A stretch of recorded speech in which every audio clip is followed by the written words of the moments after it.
Go download my free legato course right now and learn to play fast in the fastest way possible.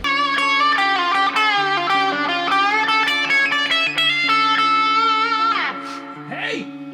Welcome, Joe. That was an engaged hey! I'm very passionate here because we're talking about something extremely important to your development, and that is the mechanics of what we do here. And in this video, I'm going to show you how the mechanics of music, I love that phrase so much more than I love music theory. That sounds really dull and boring and dry, right? But the mechanics is something that we can use. And that's the reason why I use that term, because it is mechanics. We think about music as something very, magical almost, because it influences us. It is the number one quickest way of changing your emotional state is music, right? You put on a good, depending on whether you like it or not, you put on that metal, Rammstein or whatever, right, that you love, and suddenly you're just all powerful, really amped up to work out or, deal with your problems or whatever.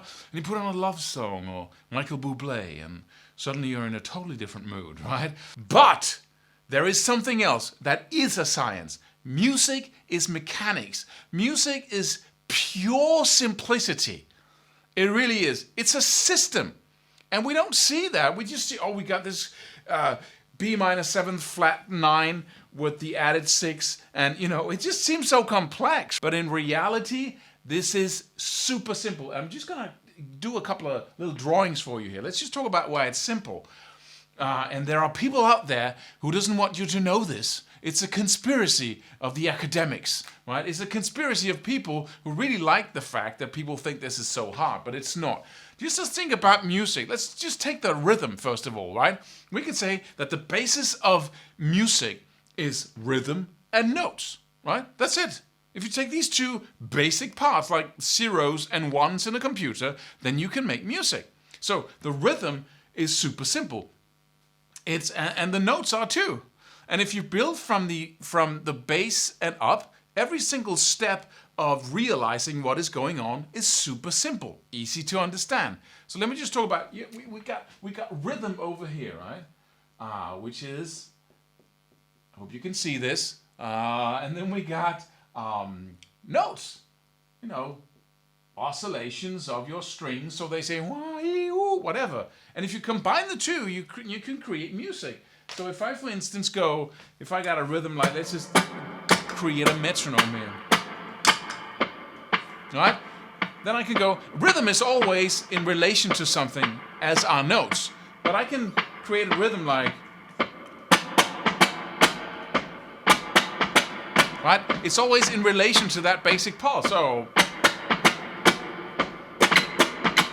right? If I put chords to that, then I have something that sounds like music. So I go, right? Right? Oh, I can put notes to it. I can go,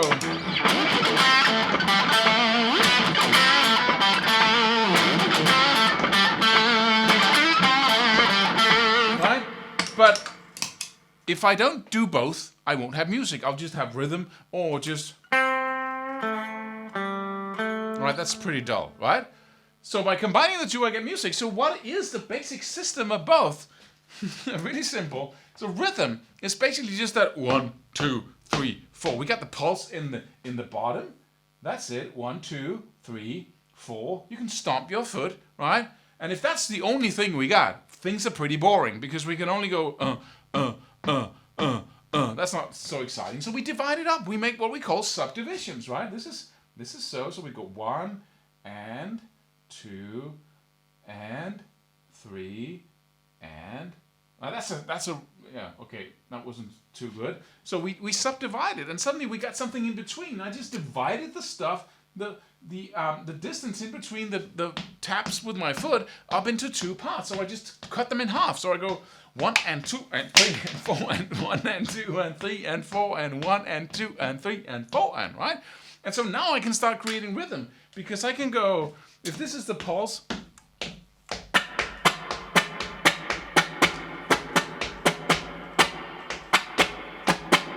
Because now I have two things that play up against each other. I have ba da ba do da ba da. Suddenly, you want to start dancing there because this sounds pretty groovy, right? And then I just lost my marker here. Let me see if I can just, in my enthusiasm here. But we can do another thing. We can even go, let's divide the little space in between the one and up into another little piece. We just cut the stuff in half, right? So we take the half and cut it up in half. So this is 8 notes, by the way, because we got 1, 2, 3, 4, 5, 6, 7, 8, right?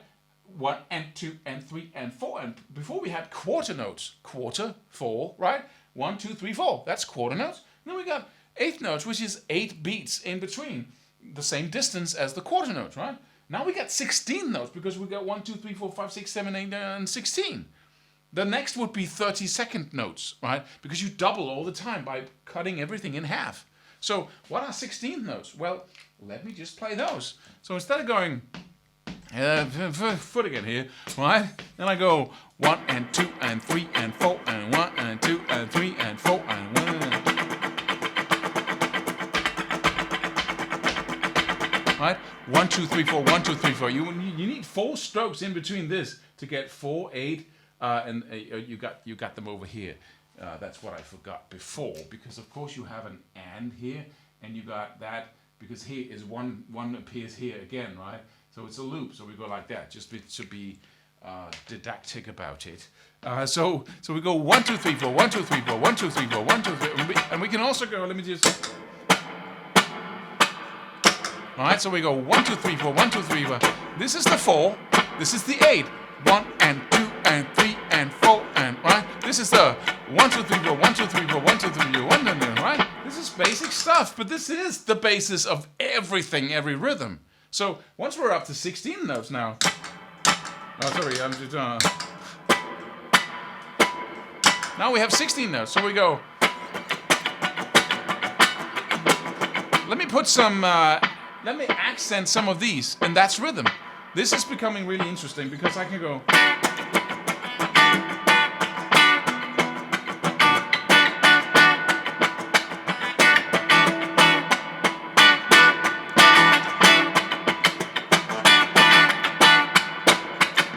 Right? I can both hit the strings with a muted stroke, or I can not hit the strings, or I can play a chord.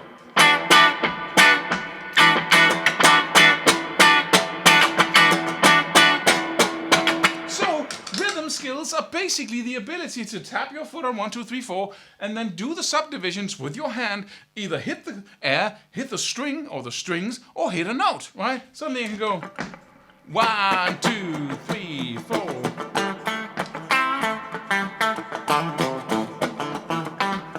Right? Strings or rhythm and notes, right?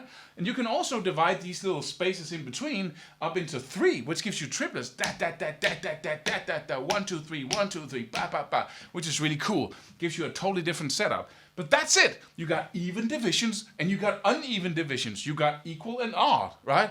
It's so simple. And you have to live this in order, you have to try this out, play different rhythms, really, and investigate and create your own rhythms using this simple system. And then suddenly it dawns on you, this is it, right? We got triplets as well as odd divisions, and then we got these. And once you start, it's just such a cool thing. And then suddenly in your strumming patterns, you can begin to analyze what's wrong. What is your challenges? What is it that I cannot do? Because now you have a mental, if you watched the previous video, now you have a mental picture. Now you have the theory, the mechanics of rhythm, of strumming, and suddenly you can start to see, oh, where is it?